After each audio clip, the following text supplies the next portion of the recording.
Good morning, everyone. Jim Laird joining you live from near Dirioma, Nicaragua. And I'm just going to go over to Instagram here. I'm experimenting with streaming this on Instagram as well. Good morning, Dr. Stillman.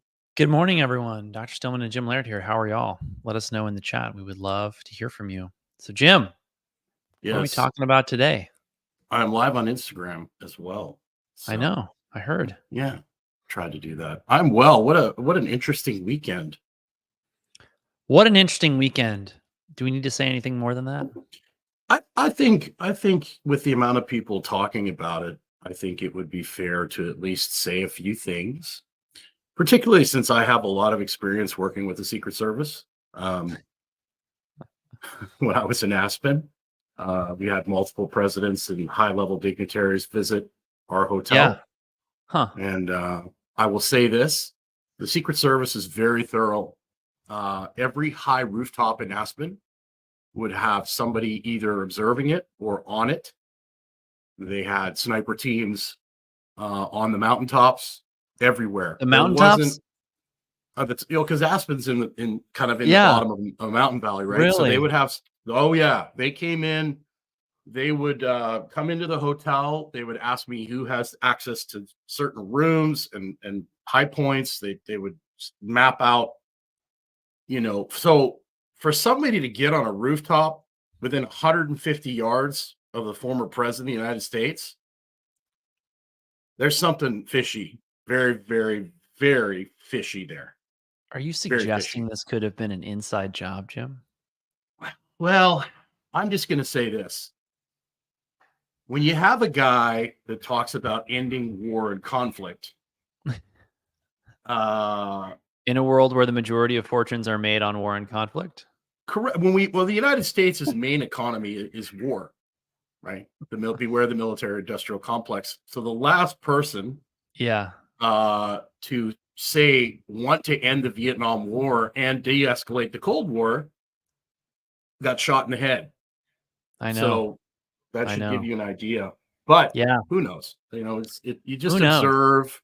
It's a very interesting situation. My thought that I would like to leave people with is, I think it's sad that the president has so much power over the day-to-day lives of Americans that it makes him someone worth assassinating. The reality is the government's not supposed to have the level of power that it has over people.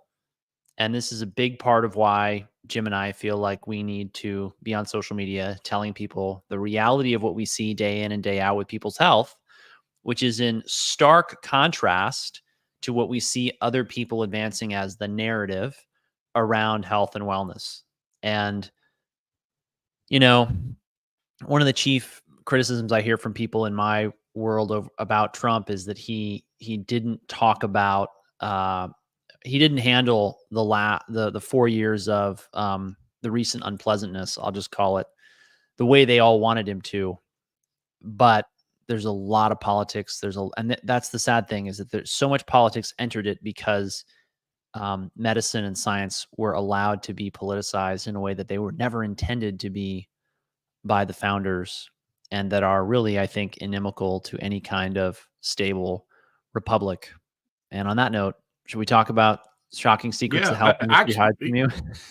Actually, this kind of ties into what we're talking about, but I don't think anybody's getting killed over athletic greens or Oura rings or anything like that. Do you want to talk about the inspiration for this webinar? Yeah, I'm gonna actually drop the video in the chat because this is what inspired this conversation. It's a guy named Scott Carney, and he's actually got a lot of great material. And he talks about this. He actually talks about this lawsuit that Peter Attia filed against Oura Ring, and it really gives us a look onto what's going on. I mean, it's one thing to have affiliates, right? But it's another thing to have stock options in a company, right, where you're going to start integrating products into scientific studies with the intent to sell more products or to blow the company up even one hand more. washing the other. That's correct. And so I think that's a huge conflict of interest. And obviously we're both not for people not making money in this space, but Anatia seems to be a little more on the up and up than most people compared to some of the other names that I won't drop. But this is a big deal. Like, people don't understand the amount of money that's thrown around behind the scenes that's driving a lot of the content that's being promoted that might not be necessarily in their best interest. We happen to like Aura. We happen to like it because it works. That's right. We're not promoting it because we own stock in the company or we're given stock in the company. We're promoting it because we see it changing people's lives. Right? We use the Oura Ring every day. Correct. Take it away, doctor. What are your thoughts on these fun things?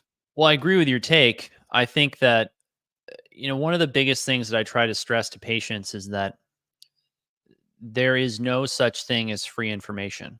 When you get something for free, you are the product. Those of you who are listening to this broadcast, this stream, this video, this is a podcast later, those of you listening to it for free, we are not paying our bills with magical money that we pull out of thin air. We make our living coaching people, training people to be healthy, seeing patients in my medical practice, and we have some affiliate programs for different products we believe in and endorse, all of which I've personally tested and vetted, by the way. And so when people lose sight of this fact, they get sucked into what we call the content marketing webs of people out there. And there's sort of like, this is neither good nor bad. It just is. They get sucked into these content marketing webs. And sadly, so many people will do unscrupulous things in order to get people to buy their products, their services, or use products that they're affiliated with. And again, there's nothing wrong with making money. Capitalism is the foundation of civilization, whether you like it or not. No one, I think, in the world thinks capitalism is perfect because it's a human thing. It's all flawed. But the reality is that what ends up happening, and we see this in the practice every single day, is that people get their information from people who have absolutely no earthly idea what's going on in the real world. And as they get that information, they end up becoming grossly misinformed. Now, the number one thing they say to me when I confront them on the things that they've been told by influencers that I know to be untrue, or at least largely false, or sort of, what's another polite way to say it? They're just not wholly accurate. They usually say, well, I did my research. Well, what does that mean? It almost always comes back to, I read a lot of articles put out by a group of people who I've never met and who have no skin in my game. They do not suffer at all if you do not succeed. One of the things I love about seeing patients and coaching people in our coaching programs is if people don't get good outcomes, we find out about it. They cancel their program. They cancel their membership. They send us an email. I got a text message this morning from someone who wished my staff had handled something slightly differently. One of the reasons why I'm very polite and professional with patients, other than that it's appropriate, right, is that I've noticed something in my career. The doctors who are mean to patients over the patients disagreeing with them never get any negative feedback. And it leaves them practicing the same medicine now that they practiced 10, 20, or 30 years ago.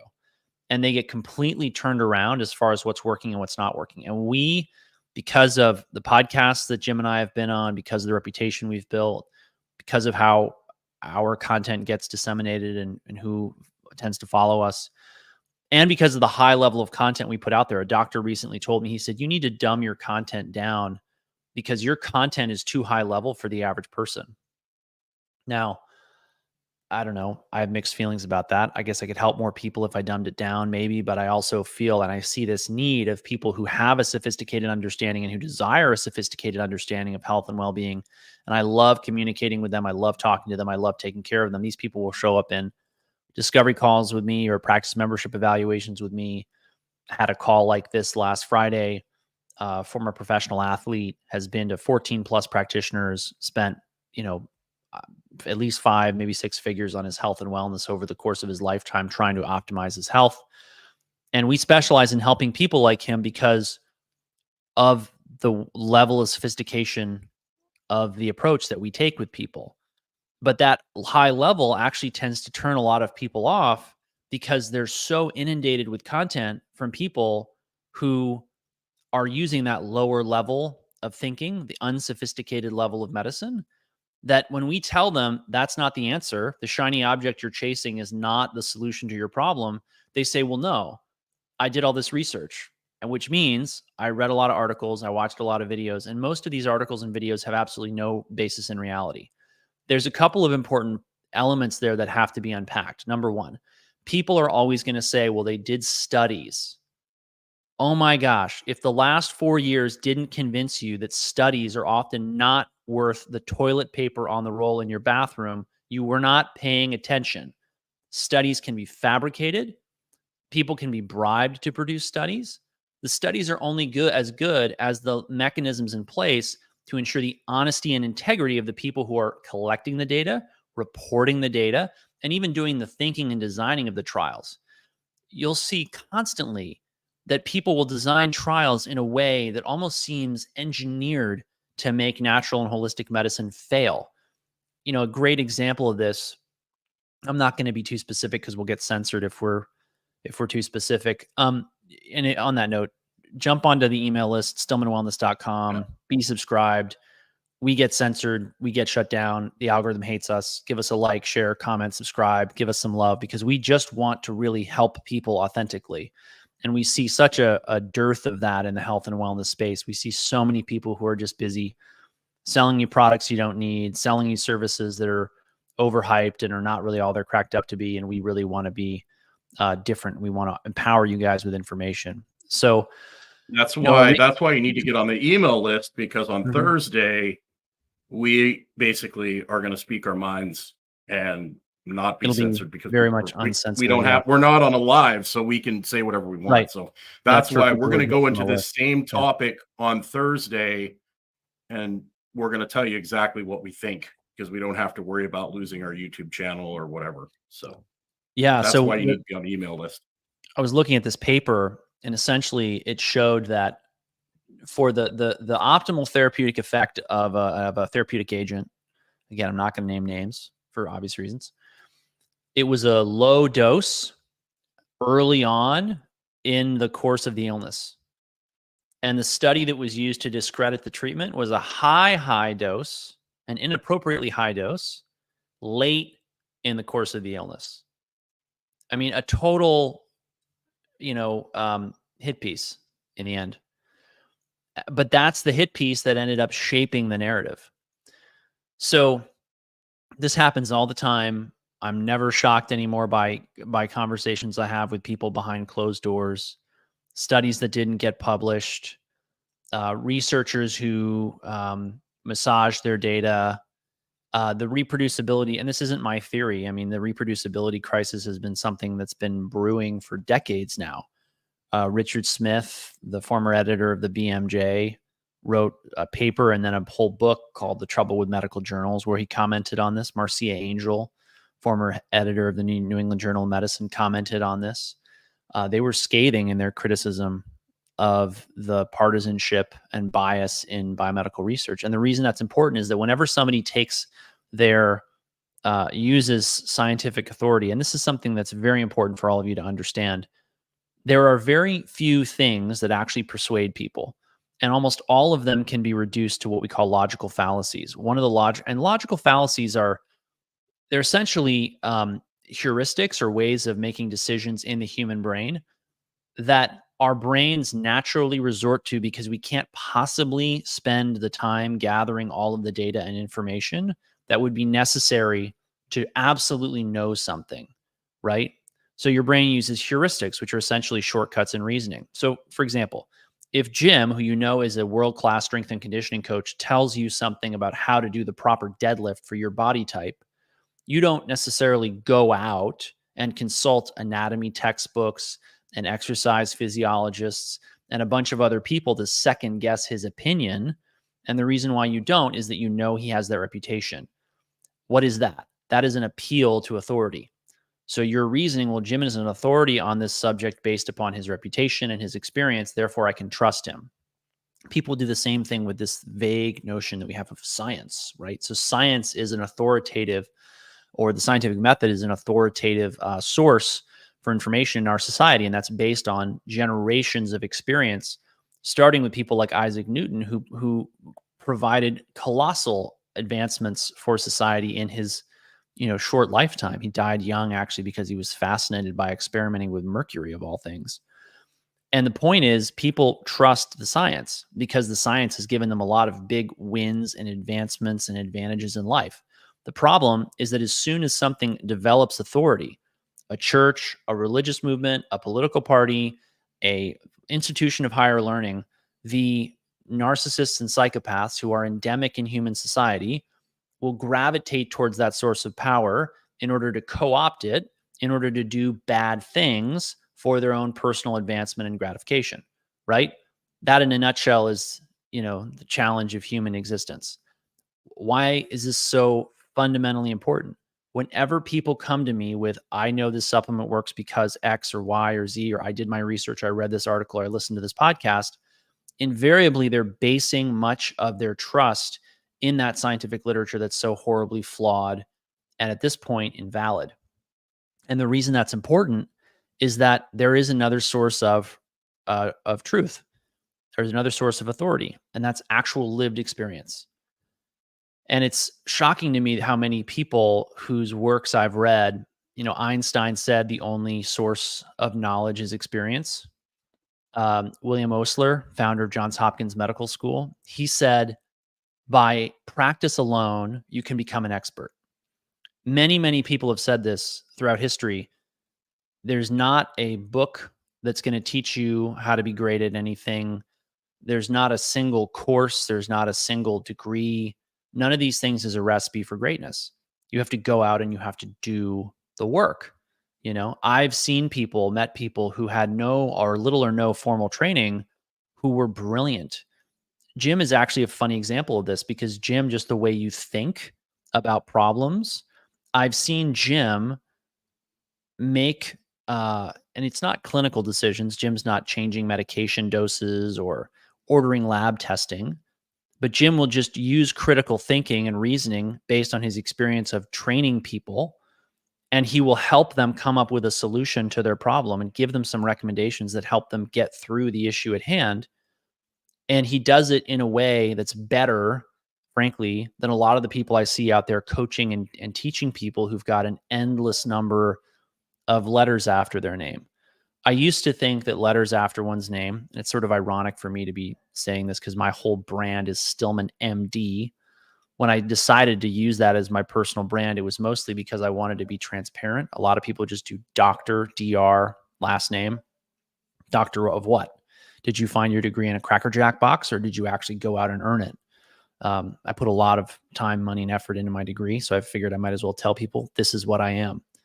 But anyway, I've seen Jim reason through problems for people and give them better recommendations than people with an just absurd amount of education. And I've seen it work better for those people, right? And I've heard exercise physiologists and trainers and physical therapists come back and say things to Jim like, I learned a lot in my studies at university, but what I use to train people every day, you taught me in your gym in 2 or 3 months. Jim's just one example of this in my life. And it's so important for people to understand that because so frequently they don't realize that their internal bias is that because they've heard things over and over and over again in the health and wellness info space from multiple different influencers who appear to have validity and appear to have authority, they put their trust in that. And then we have to spend time unpacking why they're wrong, which frankly is a waste of clinical time. But we have to do it because of the state of the health and wellness info space. So that's my rant for the morning. Jim, what are your thoughts on that? Well, thank you for the kind words, first of all. Secondly, I think there's so much information today. People get absolutely overwhelmed.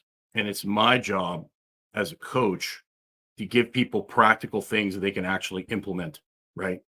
Because you can read all the material you want and you'll get paralysis by analysis. But, what is the person's goal? How much time do they actually have to commit to this goal? Mm-hmm. How long have they been? These are all factors. You have to get people to take action.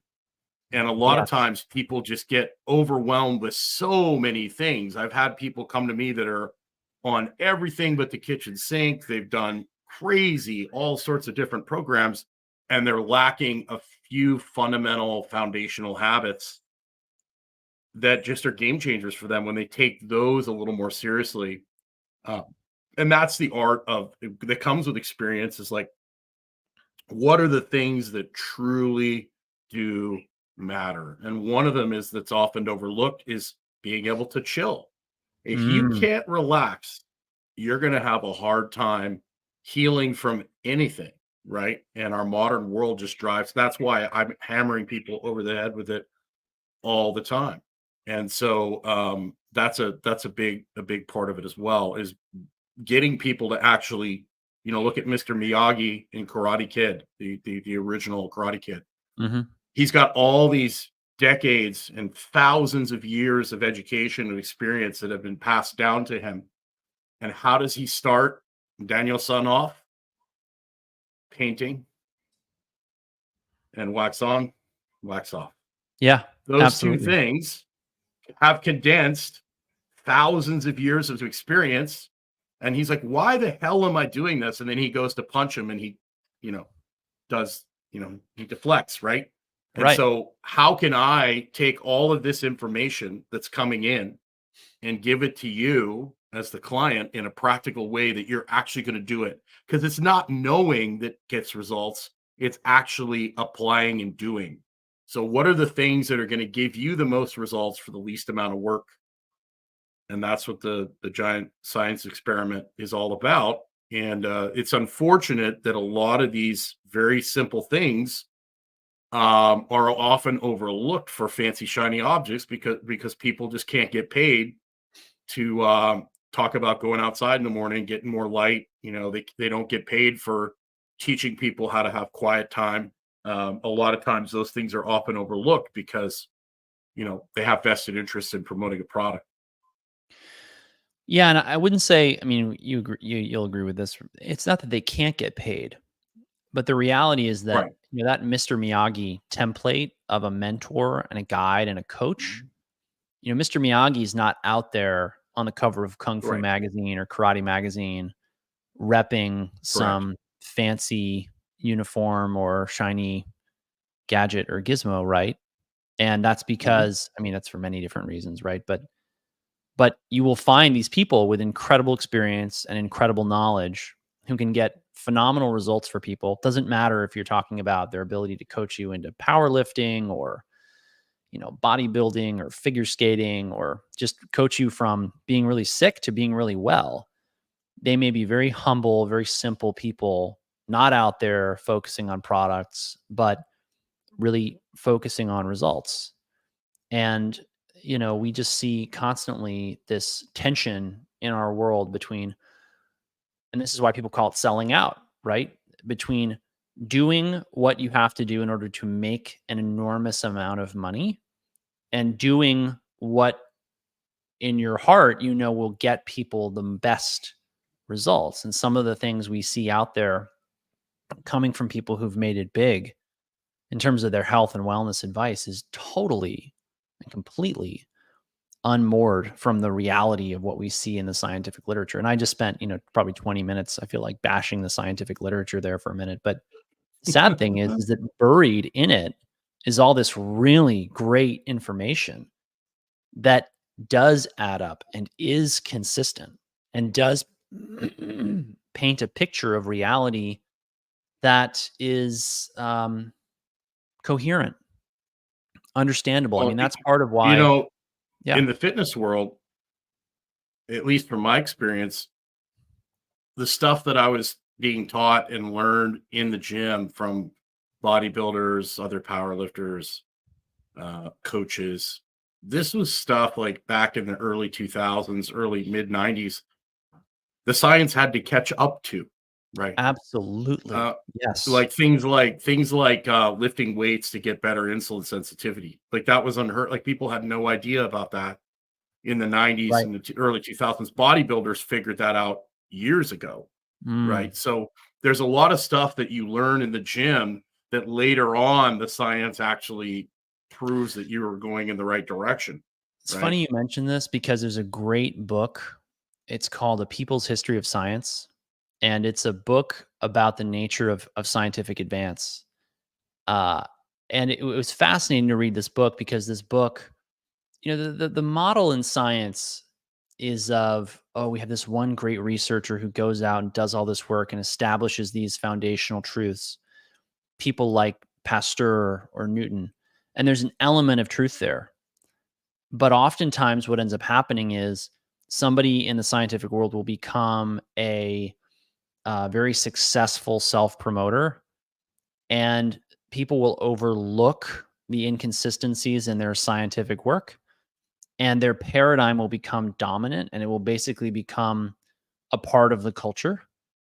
Fun fact: the word cult originally comes from the word culture, and it essentially means the way that people decide to live together. Fascinating when you really step back to think about the fact that this word cult, which has a very negative connotation, and culture, which has a very sort of neutral to positive connotation, are fundamentally the same. But I do see within societies a sort of cult like mentality happening writ large, but it's not considered cultish. Why? Because everyone's on board, right? And this is what we've seen largely with the fear around germs. People are so afraid of germs, which is just absurd. Germs are ubiquitous. Germs are a part of us. Germs, when you eradicate them from your environment, you actually see health deteriorate, right? But this paradigm that germs are bad and we have to kill all of them with Lysol and alcohol swabs and antibiotic laden soap and all kinds of other things took off because a group of people popularized this notion, and then a whole industry sprouted up saying, well, this is how we should do it. And they ended up making a ton of money off of this paradigm of just kill, kill, kill everything out there in the environment that could possibly, maybe, potentially one day invade the human body, which really doesn't honor the fact that the human body is incredibly resilient and perfectly capable of dealing with the overwhelming majority of germs that it encounters in day-to-day life. The the health and wellness industry has mostly taken the tack of, increasingly so in recent years, germs are something for us to cooperate with and to optimize and live in harmony with. But even still, they wind up with this very reductionistic worldview that then ultimately leads people to just selling more products and not focusing on the fundamentals that optimize something like, let's just call it what it is, your microbial ecology, without lots of external inputs, probiotics, prebiotics, functional foods, whatever you want to call them. And these are the kinds of things that people don't really talk about openly, and that frankly people need to start wrestling with and grappling with if they actually want to achieve optimal health, performance, and well-being. Because what we see over and over and over again in the clinic and the coaching practice is simply this: people get distracted by shiny objects because people are being paid to push them to you, and so they make an endless amount of content around them. And for the last time, there's nothing wrong with that. Most of my friends who spend their time on social media in the health and wellness space fundamentally make their money from, affiliate marketing, selling their own products. I've got products, I sell them. I'm an affiliate marketer, but they don't spend what we consider to be the appropriate amount of time really dialing in the fundamentals, and they're not adequately skeptical of the claims of many of these products. Jim, thoughts on that? You're muted. I think that's excellent. There's a difference between making your living from affiliate marketing and affiliate marketing just kind of being a byproduct. And there's nothing wrong with either. It's just that, your affiliate marketing might cover some of your expenses, while other people's affiliate marketing is like buying them like yachts and summer cottages and stuff, right? Absolutely. I don't there's a think it big even difference pays my there. gas bill every month. Right. And there's nothing wrong with that. It's just that you need to be open and upfront about it. It was interesting in that podcast I shared. Peter Attia was part of his payment arrangement with Aura was to go on social media and promote Aura. And somebody called him out and was like, yeah, you might want to at least let people know that you're an angel investor of this product. uh, before you're like promoting it and pumping it up as much as you are. Um, just to let people know that, hey, like not only do I get an affiliate commission on this sale, I'm also getting stock options behind the scenes. So, there's a little bit of a conflict of interest there. Just at least be upfront about that, right? Um, so it's just interesting, and we'll get into the details of that on Thursday. But pretty much every major influencer in this space is being pulled in a direction, and their content is being manipulated. And they sit down in meetings and strategize how to get the name out there, how to get more credibility. How to drive And it's sales not, it's into yeah, and funnels, it's not illegal. Maybe there should or be, unethical even. right. Well, yeah, and there should be some disclosure. But it's an interesting thing, and most people just don't even think about. I mean, we're talking millions and millions of dollars, right? And so people are going to change things up when there's that much money on the line. So, Right. um, We this came up recently in the medical practice because people keep asking us about zeolite. And I'll just use this as a simple example. So zeolite, for those of you who don't know, is a type of clay. I would call it a type of clay. It's basically a mineral product. It's a calcium aluminosilicate. So there's many different types of zeolite. So forgive me if I'm not encompassing all of them with this description. But the most common that I see used in health and wellness is a calcium aluminum silicate. Now, if you know anything about my mineral balancing work and enthusiasm for it, you know that I'm very concerned about aluminum in modern people. It is a toxin. It has no positive impact on life on Earth, as far as I know. Certainly not good for humans. Aluminum is in zeolite. Now, people will say, well, it's not going to be released by the zeolite. I was just reading a paper today where they said, oh, well, this is the difference between, it was like zeolite A and zeolite B, is that, one of them's stable in this human stomach and the other one's not. So if you're taking the wrong form of zeolite, arguably it will be degraded by your stomach acid and you will release tons and tons of aluminum into the body. Now, they're saying in some of these papers that the aluminum will displace heavy metals in the body. But this, in my opinion, is like paying off bad credit card debt with a not much better bank loan. Still a problem. You don't want to be replacing, say, toxic mercury with aluminum. This isn't a win.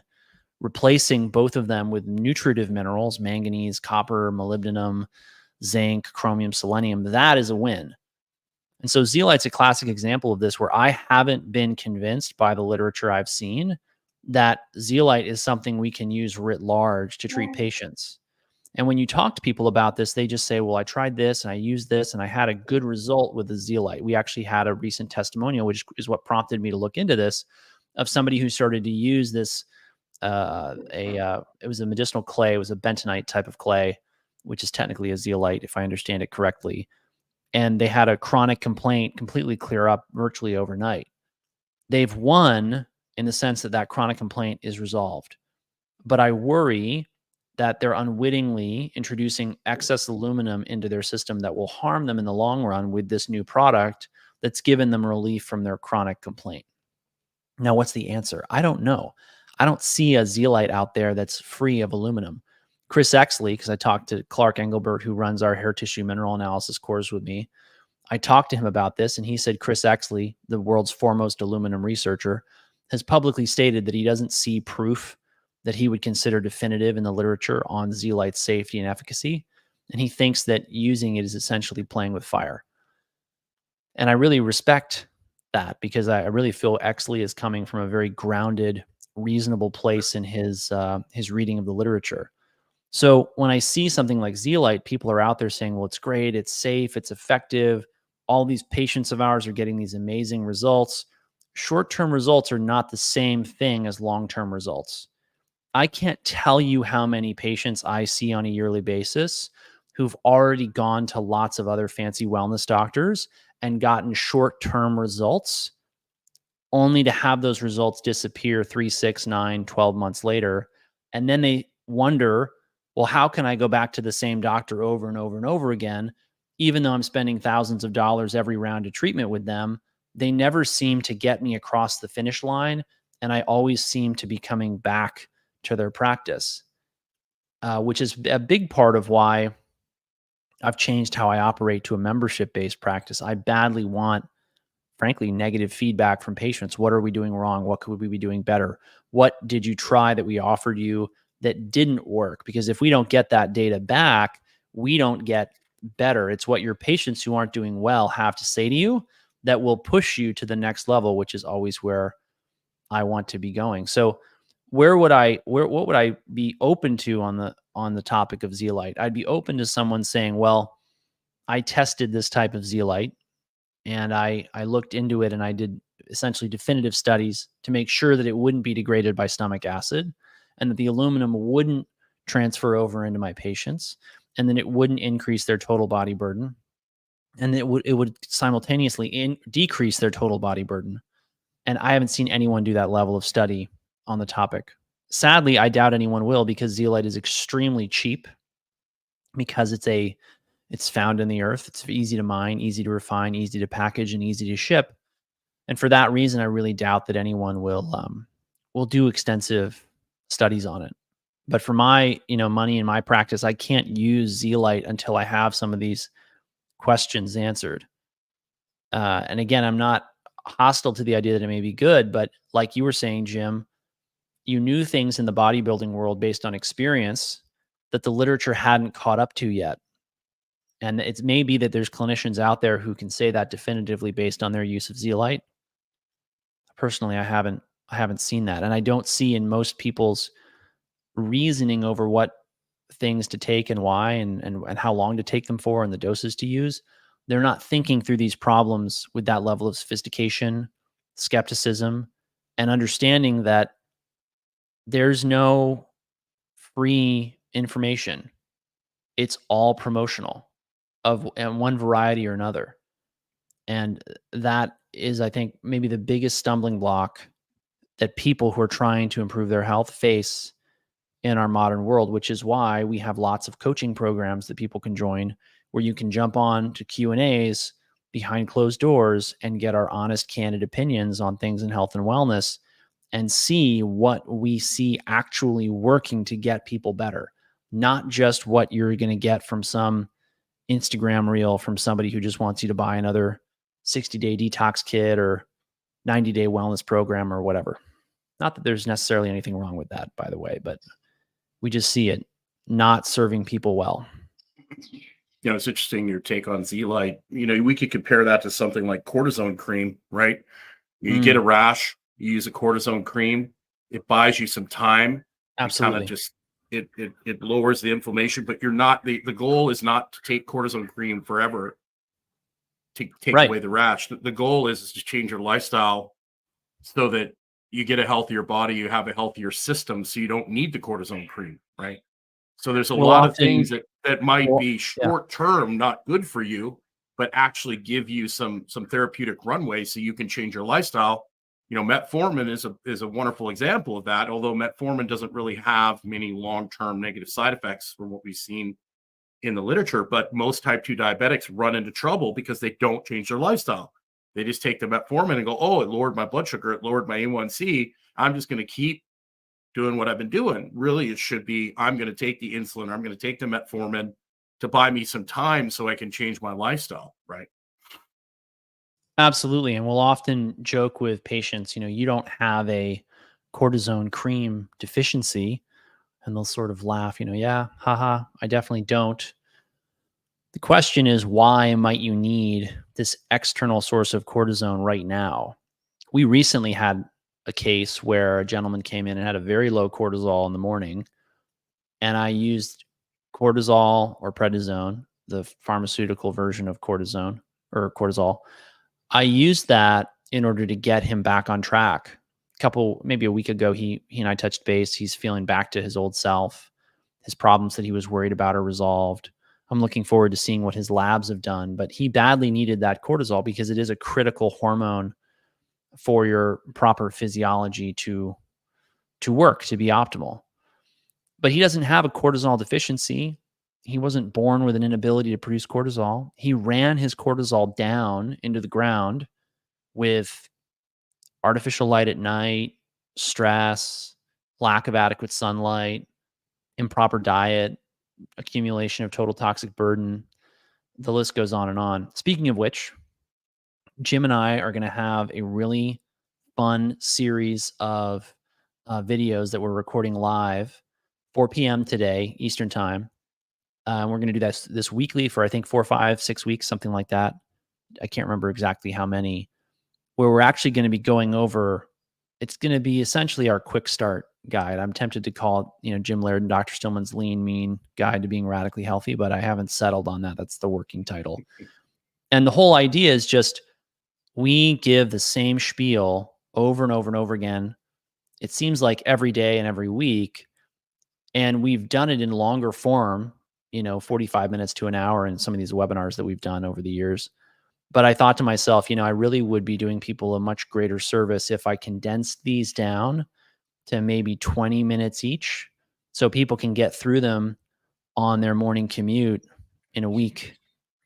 And that's something that I see I think this is something that is going to become a huge trend, is that people are so inundated with information. People tell me that they can't keep up with how much content we put out, and we don't put out as much content as, so many of our friends, colleagues. And the reality is, a lot of you need less content. You just need that content to be more targeted, harder hitting. And Jim said something earlier that is so important for people to understand, which is that, knowledge without action is empty. So many people come to us who have so much information, and so much more information is at their fingertips. It's only 1 or 2 Google searches away.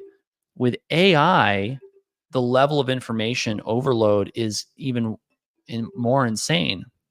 Jim, you're getting there's someone calling me. That's weird. Anyway.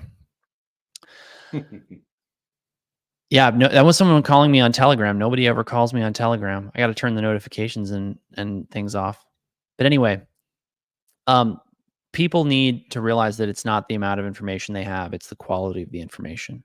And is it being vetted and tailored to you? That's why we have group coaching calls and Q&As where people can get on with us, explain their context, and we can help them understand how the information actually applies to them. Because, believe it or not, there is no one size fits all recommendation, whether you're talking about physical training, diet, nutrition, lifestyle, daily routine. There's some common threads, principles, ideas, but everything has to be tailored for optimal results. And that's where the information, the free information economy really falls apart. And we see it failing people everywhere. Your cortisol example is a very good example of putting a patch on a tire to get you to the shop. Yeah. But the patch on the tire is not so you keep driving.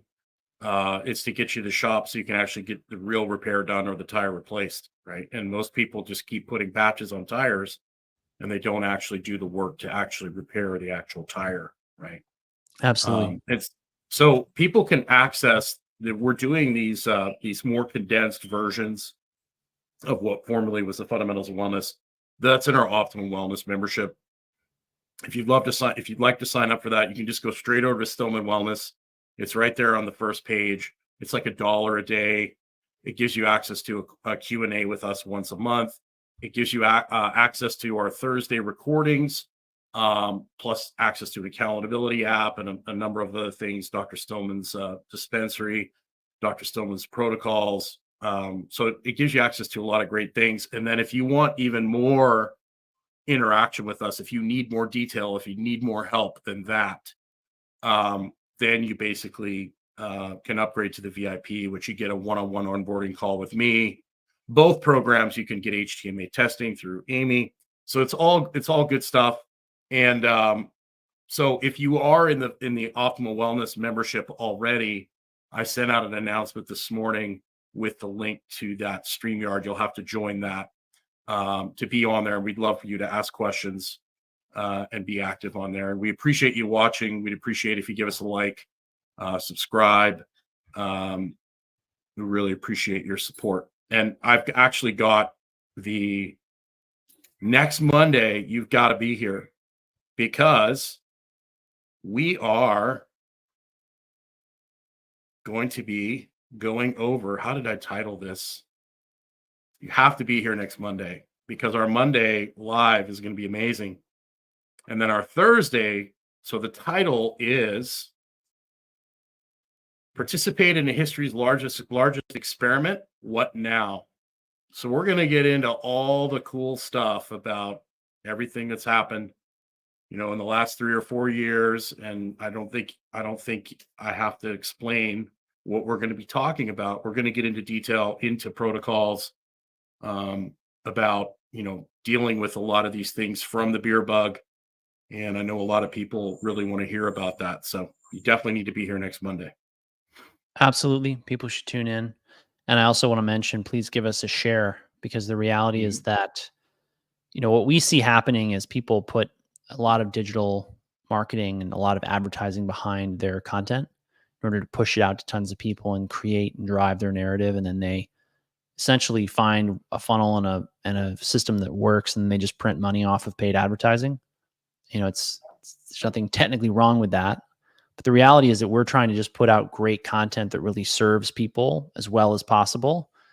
And we only can spread this message if you will help us. So we hope that you'll share this content with people so we can help them too. And on that note, Jim, anything else we want to add? That's everything. Thanks for tuning in. Make sure you get on the email list, go over to Stillman Wellness, go down to the bottom of the page, or you can opt in when the pop-up comes up, and that'll get you on our email list. And Wednesday night, you'll get an email with a link to the webinar on Thursday, and we'll be able to be a little more, what's the word? Candid. Thank you. That's a very good word. So have yourself a great day. Make sure you get outside. Make sure you're aware of all the insanity that's going on around you, but don't let it suck you in. Just be that person that's driving down the road and sees that car accident, and you're just like, oh, that really sucks. I really feel bad for those people, but don't let it draw you in. You become fixated on it. And you like run into a post or something. That wouldn't be a good thing. So Absolutely. All right, everyone. Take care. Have a great day. Don't forget to get outside.